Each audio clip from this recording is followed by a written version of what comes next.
Hello and welcome. Today we have a ton of new products that we're going to be looking at, and I've tested everything here for quite a while except for the new Westman Atelier lip pencils, which I've only tested for about a day so far, and the new Viseart. This is the Lila Lumiere palette, so I've been testing this one for a few days now. So everything else is, longer term. Some of the items have been over a month. So let's go ahead and get started. Just a quick rundown of what we're going to be covering. We have the new Jones Road. This is the Just Enough Tinted Moisturizer. We have the Sweed Glass Skin Foundation, the Givenchy Prism Libra. This is the new pressed powder. As I mentioned, we have the new Viseart Lila Lumiere palette. One of the new Lancome Blush Subtil. This is in I Don't Give a Fuchsia. So nice bright blush. The Westman Atelier lip pencils, I picked up 2 of the shades, as well as the Cocokind lip glosses, and these were gifted. The Viseart palette and the Jones Road moisturizer were also gifted. So let's go ahead and let's start off with the base products. We'll start off with the Jones Road. So this is the Jones Road Tinted Moisturizer. You can see it's a pretty big package here. It's 50 milliliters. So, it's a pretty fairly sized. And they sent me Shade Fair. This is actually a bit deeper than what I would have selected myself. They actually do have, Fair is typically going to be like your lightest shade, but they actually have several lighter shades in this. So this is a little bit deep for me, but you can see, let's switch to the demo now. You can see it's a sheer product, so you can definitely blend this out and make it a little bit lighter. So if I were somebody who tanned, this would be a good shade for me going into the summer. Since I don't tan, I just burn. It's still just a little bit deep. Texturally, I have to say though, I really like it. It does feel like a nice lightweight moisturizer. It gives your skin a little bit of dewiness, but it's never greasy. It does last all day, and I haven't had any issues with product separation or anything like that. So I think it's a very nice product. And yeah, as we move into summer, this is something I might end up picking up myself in a lighter shade. For me personally, I think either the shade Porcelain or Alabaster would be a better option for me. This retails for $44 US. We have 50 milliliters of product, and it's made in the USA. And there is a 1-year shelf life. And just a note, there is no SPF rating on this, and honestly, it's probably incredibly minimal, but titanium dioxide is one of the last ingredients on this product. Now, a little information from Jones Road. It says Just Enough is a lightweight tinted moisturizer that conceals redness and evens out skin tone with light coverage. It improves hydration and protects skin's moisture barrier from water loss. It's the quickest way to feel put together without looking like you've done anything. And I would agree with that. I think it definitely gives you like this fresh, moisturized glow without looking greasy. So a little bit of dewiness, but not overly dewy. It does provide a small amount of coverage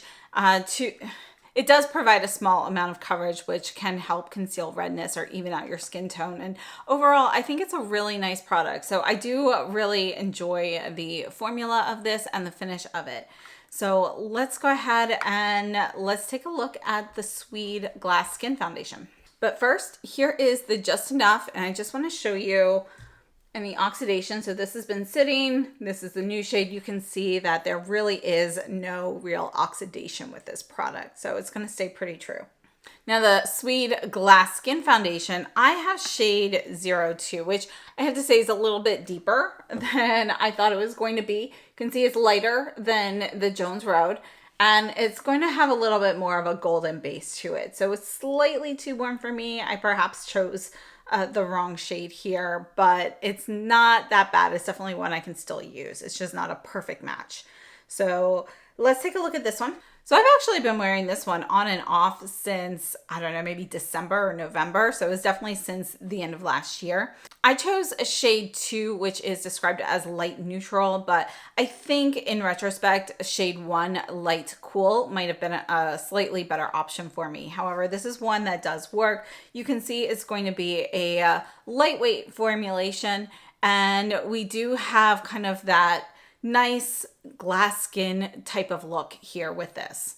Now, compared to a tinted moisturizer, that's going to have barely their coverage. This is going to have slightly more. I would say this is light. You can build it up to a light medium, but I don't really think it looks great building it up past that point. A few details. This foundation retails for $48 US. We have 30 milliliters of product, a 1-year shelf life, and this is made in Italy. According to Sweed Beauty, it's a light fluid formula for a flawless glass skin effect that lasts all day. A hybrid between skincare and foundation with a silky, elastic texture that feels comfortable and looks like a second skin. The light reflecting and flexible formula leaves the skin supple with a true source of natural radiance and guarantees non-stop hydration. Infused with energizing seawater and seaweed to moisturize and protect the skin from external aggressors such as pollution and blue light. Available in 15 shades. I think their description is spot on. You know, I think it's a really nice formula. I really like the way that this looks on my skin. You know, I haven't had any issues with separation throughout the day. I've primarily worn this a lot so far in cooler temperatures, but it has held up well through long days, and I think it gives a really nice finish. It's natural but enhanced. So it definitely gives you some coverage here, and I think the finish on this really gives you just like that smooth, more porcelain-like look to your skin. So let's take a look at the Sweed foundation with a fresh swatch compared to the earlier swatch. And you can see again, there's not going to be much of a color difference between the two. There is a slight change. It's slightly deeper in the older swatch, but it's pretty close, so very minimal oxidation. Now, just a quick comparison with some of my usual shades. This is the Lisa Eldridge Tinted Moisturizer in T1, which is actually my go-to tinted skin tint, basically, for the summer. So you can see compared to the Jones Road, it's lighter. It's a little bit more of a creamy pink versus more of a pinky brown. This is the Cle de Peau foundation in shade I-10. This is the Radiant Natural finish, which I would say that the finish of this is pretty similar to the Sweed. Now you can see that the depth of color is pretty similar between the two, but this is going to be a bit more nude, whereas the Sweed is a bit more yellow. So I think the cool version, shade number 1, is going to end up being a closer match to the shade I-10 in Cle de Peau. So those are just some of my usual shades for comparison's sake. So I hope that was helpful. One more time, we have Cle de Peau Radiant Natural in I-10. This is Sweed Beauty Glass Foundation 02, Jones Road Tinted Moisturizer in Fair, and Lisa Eldridge Skin Tint in T1. Let's go ahead and move on to the Givenchy powder. All right, so this is the Givenchy Prisme Libre powder in number 1, Mousseline Pastel. And they did come out with pressed powders years back, 2 or 3 years ago in the UK and other countries, but they never brought them to the US. These are not the same, so they are different. So packaging on this is different. We have a little push button here. This top here is slightly domed. Inside we have a mirror. And then this stays attached with a brush, and you can see it goes in pretty securely. It's clipped in, so it does kind of just snap in there. And there we go. And this is the actual powder. So this is the original Mousseline Pastel.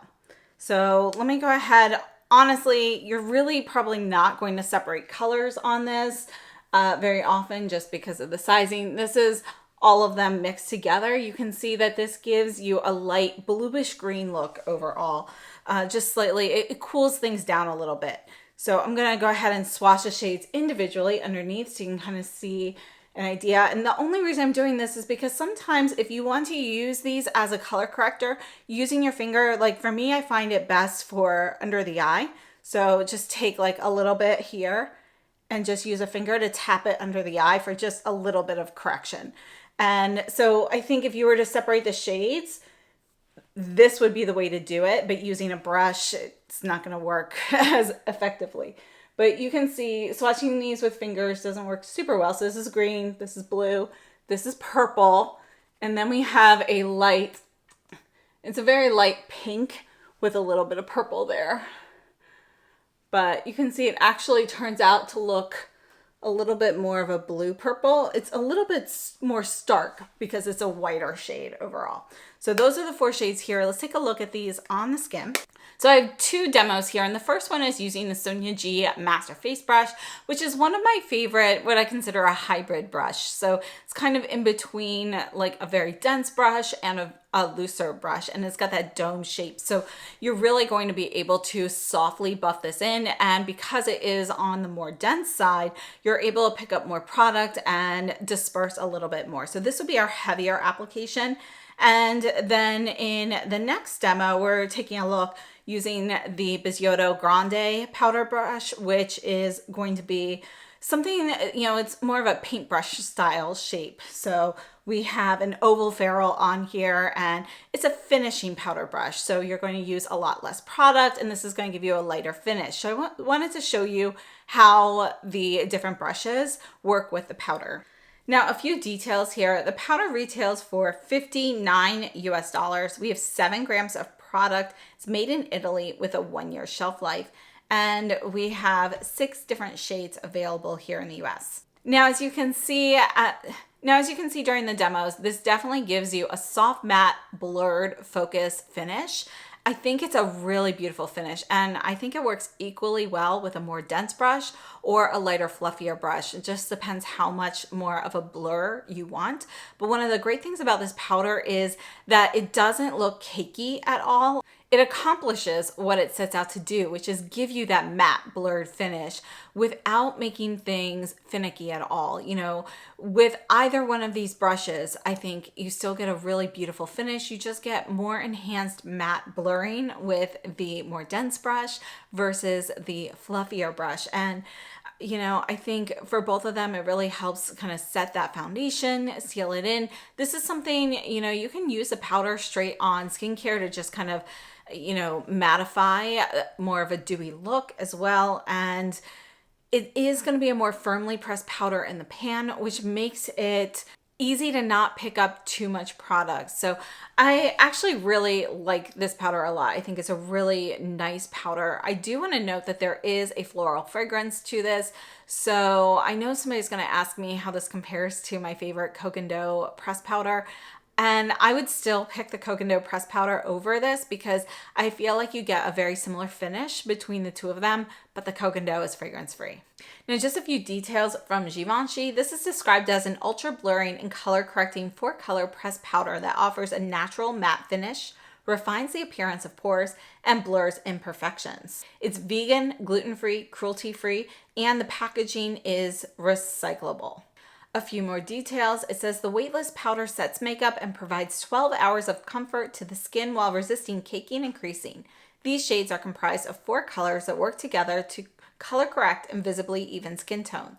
This non-drying formula leaves the complexion smooth and matte all day long. Now, if you want to color correct under the eyes, as I mentioned, I do think kind of tapping it on with a finger works really well, but you could definitely go in with a smaller brush. This one here is the Sonia G Detail Pro, so this would just be an example of how it kind of fits into the shades there if you wanted to select a particular shade. Now, I'm not sure how helpful it will be to see this, but this is the Koh Gen Do pressed powder that I was speaking about before, and this is how that one looks. You can see it's more of a soft lavender shade in comparison, and you can see the finish is pretty similar between the two. They're both going to give you kind of that matte blurred effect. I feel like the Koh Gen Do is just slightly more natural because it's not quite as matte as the Givenchy. Neither one of them actually have any sheen. They both buff in very well. Formula wise, this is a slightly, I would say that the Givenchy powder just feels ever so slightly more dry than the Koh Gen Do. So just a slight difference there. And you know, that might help depending on what your skin type is. Let's take a look at the Lancome Blush Subtil. This is number 600. I Don't Give a Fuchsia. And they recently released some new shades here. This does come with a little brush and a plastic tray. And some of the new shades are pH adaptive, which I have to say I thought all of them were, but this one doesn't seem to shift at all, so this one must not be. But you can see it's going to be a matte finish that when you buff in, you can get a little bit of a radiance from it, but it's going to be subtle. There's no glitter or shimmer in here at all.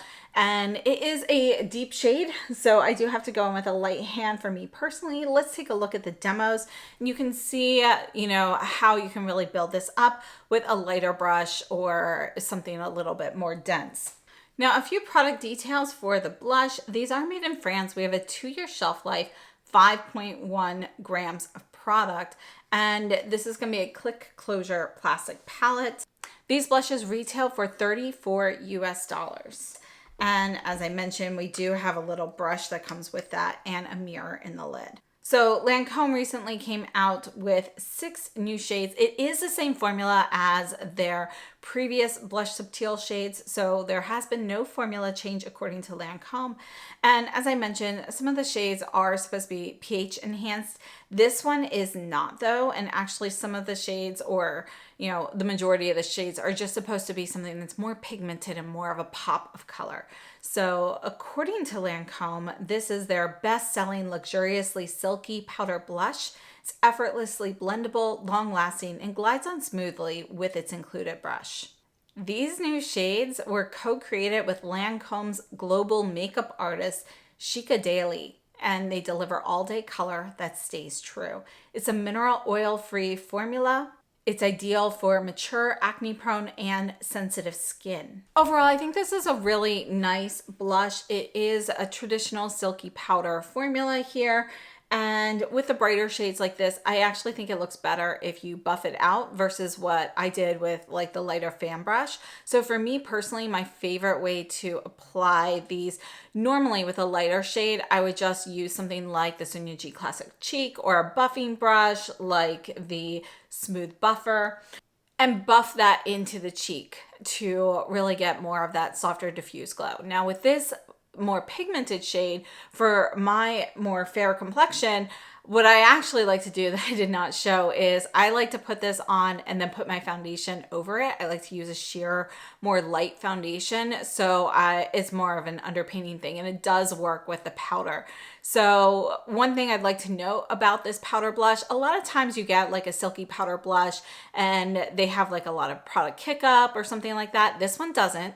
And it actually stays put where you put it on the cheek. So one of the great things about being able to use this one for underpainting is it doesn't budge. So it doesn't, like if you rub your hand over it later, it doesn't like move away. You know, you could actually like smear it or something, I guess, depending on what you have on your fingers, but it doesn't actually remove. So when I was doing cheek swatches, you know, normally what I'll do is I'll take a microfiber cloth and kind of wipe things off a little bit before going in with the cleanser. It doesn't come off. So just something to note there. It really does stay put very well. One more time, let's just take a look at the color here, and you can see that this is going to be a fuchsia pink. It's not going to be overly cool. We do have a cool undertone in here, but it's actually going to be just a little bit on the cool end of the spectrum. So think more of a crushed raspberry mixed with crushed strawberry, because we do have a little bit of that warmth from the strawberry. It's not quite as cool as a true raspberry. So I think it's a really nice shade because it should work well for a variety of complexions. And let's go ahead, let's move on to Viseart. All right, so I've recently went over the new Praline Étendue palette. This is the Lila Lumiere palette. So packaging information is all in that video. I'll leave that, you know, kind of linked up here so you can take a look at that one if you're interested. Let's start off with the swatches.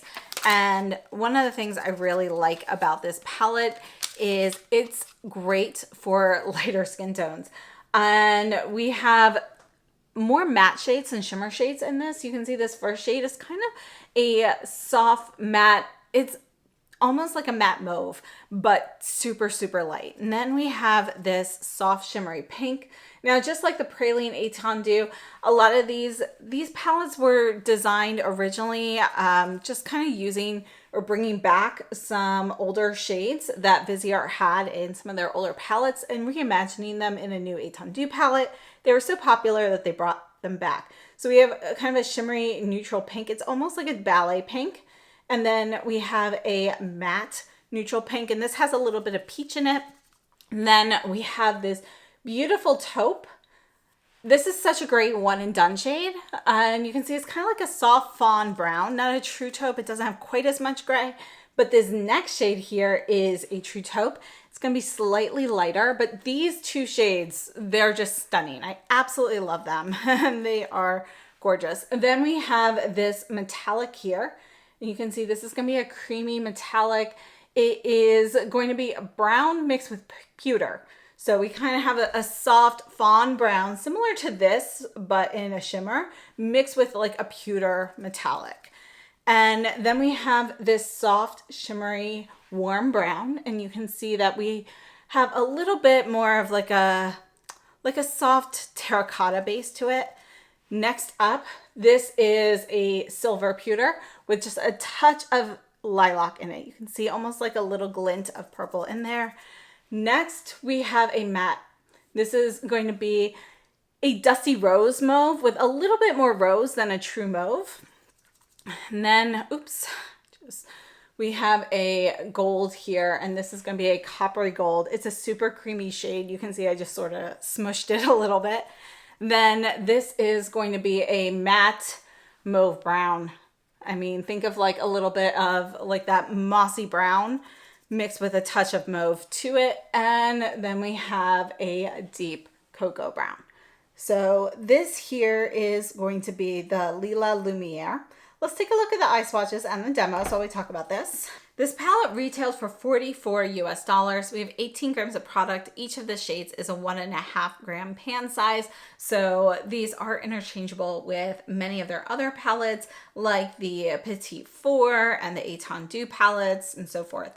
So definitely very versatile there. We have a 3-year shelf life and these are made in the United States. Now, just some information here from Viseart. The Lila Lumiere Eton Du captures the fleeting hush between moonlight and morning, where dewdrops shimmer, lilac light lingers, and dawn's first blush kisses the world awake. A celestial harmony of petal pinks, crystalline champagnes, and silvery lilacs. This palette evokes the quiet magic of daybreak in softly luminous color. And I think it's an absolutely gorgeous palette. I love this palette. It's so great for every day. It definitely, for the most part, gives off some lighter looks. The majority of the shades in here are light to medium. For pigmentation, we do have some deeper shades here, so you can definitely make some deeper looks, but just something to note. Now, most Viseart palettes are going to have an approximate even mix of matte and shimmer shades. And we have 7 mattes and 5 shimmers here. Now, when we were talking about the Praline Eton Du palette, I mentioned how creamy those shadows were. The formulas for that were a very creamy texture. I would have to say that the shades in here, these particular shades, we definitely do have some creamy shades, particularly with our metallics here, but these actually feel a little bit silkier overall. The first shimmer shade here, this like ballet pink, the second shade in the palette, that one is actually going to be a bit more of a firm pan shimmer, so you can really pick up just like a little bit at a time. It's not quite as creamy as the other shimmers in this palette. The other shade that's most similar in texture to this pink one would be the 7th shade here. So that is the second to last in the middle row. The other 3 shimmer shades are going to be ultra creamy, more like the ones in the Praline palette. And as I mentioned, the mattes here, they are silky. They do have a bit of a creamy texture, but really they're just silky and effortlessly blendable. So I personally love the color tones in here. You get a lot of great neutrals, and for me personally, I have neutral undertones with cool overtones, so I like things that are neutral leaning cool quite a bit, and the shades in here are fantastic for that because nothing is, you know, too much in one direction. And I think, you know, particularly those 2 matte browns in the end of the first row and the beginning of the second row, those are probably my 2 favorite shades in this whole palette. I think they are just fantastic. One of the great things about this palette is you can really make some beautiful all matte looks, and the matte shadows don't look dry or anything like that on the eyes. So I think they're just such a wonderful formula that doesn't get talked about enough. And our shimmers, again, we have things like that pink and the warm brown that, you know, you can really just get like a touch of those for just a sheer wash of shimmer versus, you know, ones that are a little bit more creamy. So you've got a lot of versatility in here, and I just personally love the undertones. Now, when I first started using this palette, I have to say there are some other palettes that have come to my mind. And let's start off with the Givenchy palettes that came to my mind first. All right, so this is the Givenchy 9.15 that came out this year compared to our Viseart. And while the color story overall for the palette is pretty different, but a few of these shades here did, you know, come to mind here. So first we're looking at this shade here, and let's put this one kind of right over here. You can see this is more peach. Then we have this like more taupey shimmer, which you can see is lighter than the shimmer in here, but it reminded me a lot of these matte shades. It's kind of just like the shimmer version of these two mattes mixed together. And then this matte brown here, let's take a look at that one there. You can see that's pretty close. The Givenchy is slightly more gray, but those shades there really just kind of made me think of, you know, well, the Viseart palette made me think of those shades. We also have the Givenchy 9.12 palette, and this is going to be all neutrals. We don't really have so much of those rosy hues, but I did want to swatch just a couple of these because they made me think of this palette as well. So this shade here is our first one in the palette, and then I wanted to compare this taupey shade here. I wanted to see how that compared to the taupe in the Viseart. You can see they're pretty similar.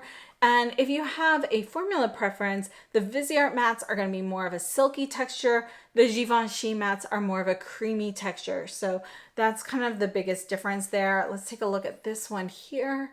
And well, we'll put this one right here. And you can see that is going to be a warmer brown. It doesn't have like kind of those rosy undertones that you get with the Viseart palette. So I hope those were helpful. I'm going to remove those Givenchy swatches, and we're going to take a look at a couple of Viseart palettes. Now, the very first Viseart palette that came to mind was the original Cashmere palette, which is this one here.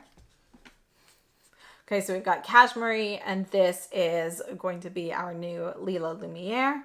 So you can see that the color stories, they don't match up, but we do have some of those similar like lilac-y undertones. You know what? I'm just going to go ahead and swatch this whole palette.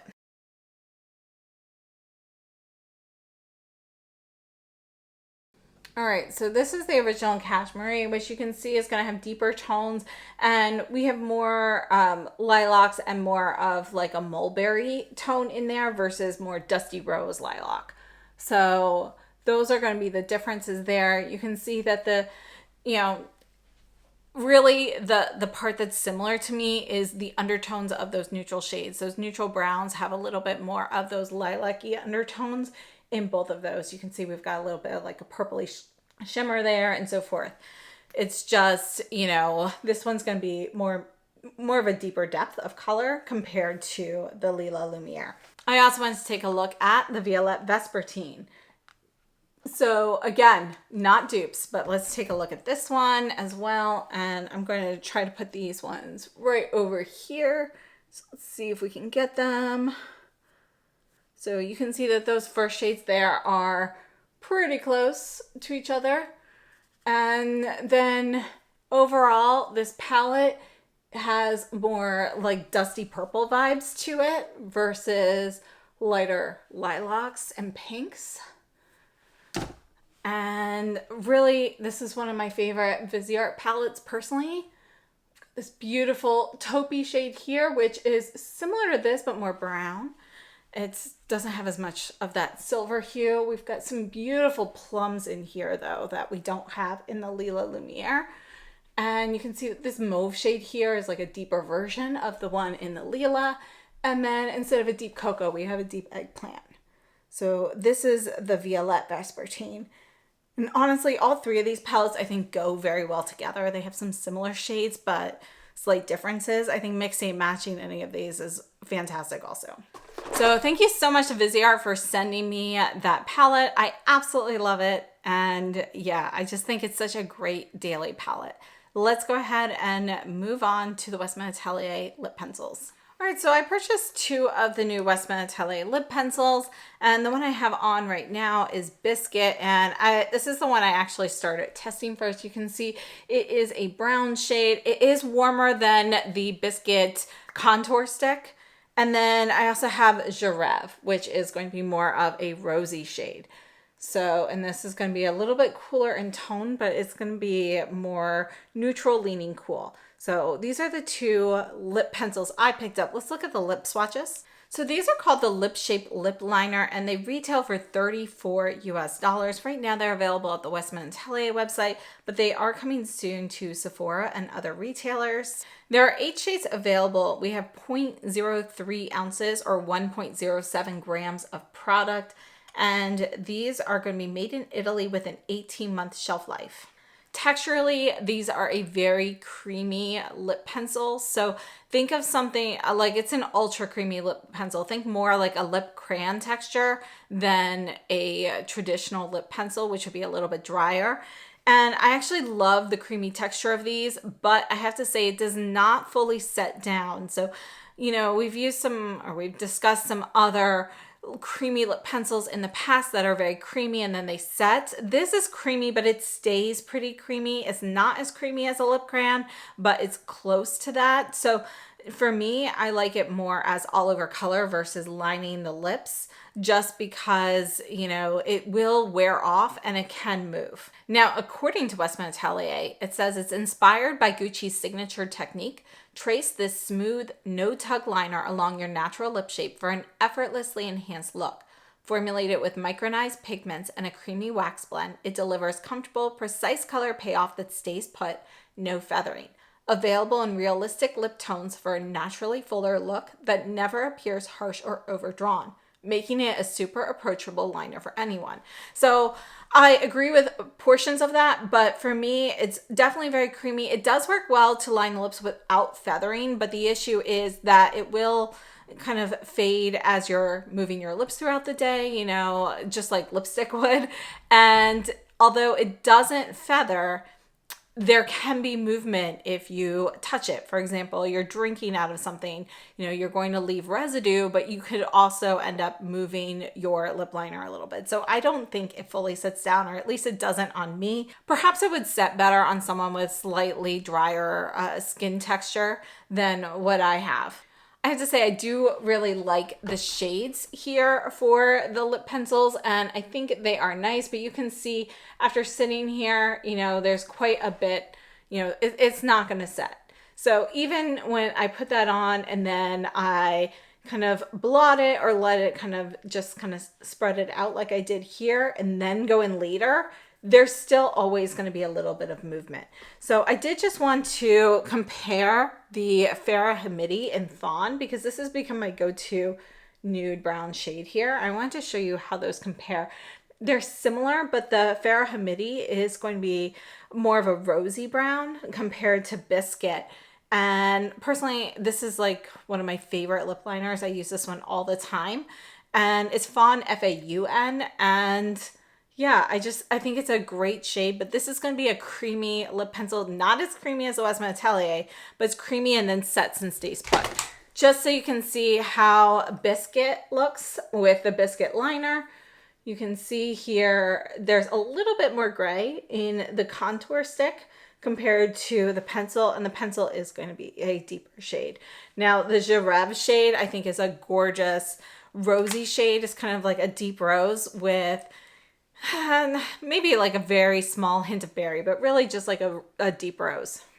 So overall, I like the Westman Atelier lip pencils. I think they're a nice creamy pencil, but it really depends on what you're using it for. For me personally, I think I'll be using these more as a base for lip gloss like I did today, because I actually used Biscuit and then topped it with one of the Cocokind glosses. So I think that's going to be my normal MO with this particular product, but I really like it for that. Like, it's not like I'm trying hard to come up with a way to use the product. I actually really enjoy using it that way.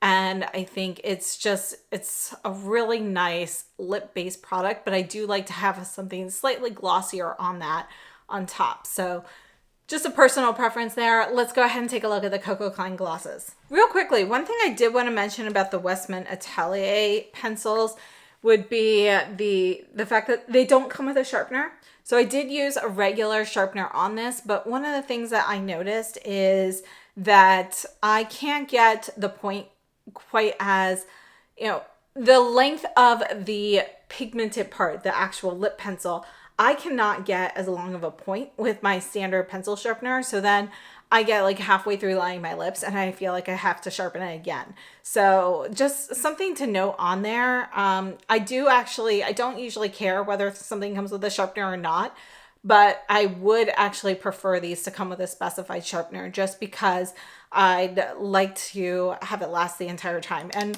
for reference, the sharpener that I've been using is the Isam. This is my favorite because it's got your standard small and your standard big, and it comes in this nice little case.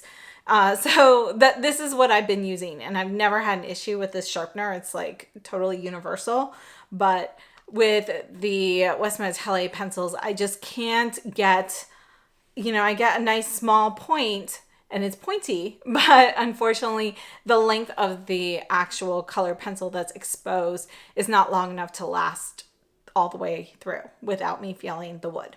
So just something to note. All right, let's take a look at the Cocokind glosses, and they were kind enough to send these to me. So we're going to start off with swatching these, and we'll take a look at the packaging. You could string this on something if you want, or clip it like in a bag or something. So these are squeeze tube style. And this first shade here is called Be Real. It is going to be a clear shade, and I'm going to swatch these on my hand. So you can see it's just a traditional clear gloss. Now, one thing I'd like to note, this actually makes a mess when I'm swatching it because this applicator here, you can see it actually curves like this. It's not going to just be a diagonal thing. So it feels nice on the lips. Like the shape, I really like the shape. And then this is Be Powerful. So I really like the way the shape feels, but I have to say for me, it's a little messy when I put it on the lips. Perfect. And I think part of that is just how squeeze tubes work in general. I can never quite get it just the right amount here. So the second shade we swatched was kind of like this soft pinky brown. This one here, Be Kind, is more of a soft orangey peach. And then we have this Berry and Be Bold. So this is a really pretty berry shade. This was actually the first one I used and one of my most used. These two are my most used. So the Be Bold and Be Powerful, which is that light brown. And actually today I'm wearing this one on top of the biscuit liner. This is called Be You. And this is going to be like a richer brown, but there is some berry in there. So there's a little bit of red in there. So these are the 5 shades. Let's take a look at these on the lips. So these are called the Ceramide Lip Blur Balms, and they retail for $12 US. So definitely fairly priced here. We have 10 milliliters of product in each. These are made in the USA of global components, and there's a 1-year shelf life. A few other details here. These are cruelty-free, vegan, and sensitive skin friendly. And according to Cocokind, it's infused with skin-loving ceramides and peptides. This nourishing lip balm locks in hydration and blurs for a fuller, plump look. Glides on smooth with a soft, cushiony feel and glossy finish. And they do sell charms that you can use to hook to that little ring on the cap there. Now, these glosses were designed for sensitive lips. They're unflavored, no fragrance, no petrolatum, no lanolin, no essential oils. And I have to say, these feel like a nice basic gloss. They have that traditional gloss texture. It's not sticky. It's smooth. You definitely get that high shine finish. But the best part is the fact that I can't taste it and I can't smell it. And that's what I really love about these. So I've actually been using these for since they first came out. They sent them to me when they first launched like a month or 2 ago. And I've really been testing these out and just seeing how I like them compared to other lip glosses. These are just a great basic gloss. I wouldn't say that there's anything necessarily super unique about the finish or anything. Let's face it, a lot of glosses are pretty much all the same on the lips. But what makes these special is the fact that there is no taste and no fragrance. And that's what I really love about them. So here are the shades. Again, we have the clear, which is called Be Real. Then we have our soft nude, which is Be Powerful. The peach is Be Kind. The berry is Be Bold. And our kind of brownish berry is Be You. And I have to say, I think these are really beautiful shades, some nice colors here. Again, these two here are going to be my favorite. And those are the ones that I've ended up wearing the most. So I like the Be Powerful for when it is, you know, just like that soft nude look. You just maybe want to subdue something or had just a little bit of color where nothing was. That's kind of what I use that one for quite a bit. And then the berry just gives me like that soft flush lip look. And so those are my favorites. Let's do a quick summary of everything we talked about today. All right, we started off with the base products. We had the Jones Road Just Enough Tinted Moisturizer. I think this is a fantastic formula. I really like it, and I will actually probably purchase this in a lighter shade. I have shade Fair, which was just a little bit too deep for me. So I think, though, it's a really great formula, and I love the fact that, you know, it's 50 milliliter container here. So this will last a while. This is definitely something I can see myself using on days when I'm not really wearing any other makeup or even just a lighter makeup look. And that's, yeah, so I really like that. And then the Sweed Glass Foundation. Again, I picked slightly the wrong shade here. This is shade 2. And I think shade 1 would have been better, which is the light cool shade. But I love the actual foundation, and I have it on now, so you can see it's not like too off, but it is slightly warmer than what I'm used to. And I love the finish on it. I've been testing it for several months, and I think it's a really great product. So I would definitely purchase both of those products again. Then we took a look at the Givenchy pressed powder, which I think is a really beautiful pressed powder. I love it. The only con here for me would be the fragrance. I wish they had left that out, but I think the packaging is nice. I think the actual product does a beautiful job on the skin. So it's something I would pick up again. However, I do still think that the Koh Gen Do pressed powder is slightly superior. It has no fragrance, and it does give you a similar look on the skin. Then we took a look at the Lancome Blush Subtil, which is a really nice blush. You know, it's not a new formula here, but we did go over a new shade, and I do think it's a nice classic formula. So I would pick these up again. And actually Lancome's having like their friends and family sale right now. So they have 30% off online. Then we took a look at the Viseart palette, and this is the Lila Lumiere. And they sent this one to me, but this is definitely one that I would purchase myself. It is beautiful, soft neutrals with hints of like lilac and dusty rose. And I love this. This is kind of like perfect colors for me. So absolutely fantastic palette in my opinion. Then we took a look at the Westman Atelier lip pencils, and I picked up 2 of these, and I really like them, but less so as a traditional lip pencil and more as a lip pencil lip crayon hybrid. And so would I pick these up again? I would, but this is not something I'll pick up in every color because I'm really going to use it more as a base. And so like 1 or 2 colors I think is perfect for this. So I think it's a nice product though, just not quite exactly what I thought it was going to be. And then the Cocokind glosses, these were gifted, but I do really like these, and I would repurchase my 2 favorite shades here, which is Be Powerful and Be Bold. So overall, you know, again, I think the best thing about this is no fragrance and no taste. So thank you so much for tuning in. I hope this has been helpful. Let me know if you've tried any of these and what your thoughts are. And thanks so much for watching. I will see you very soon. I hope you have a wonderful day.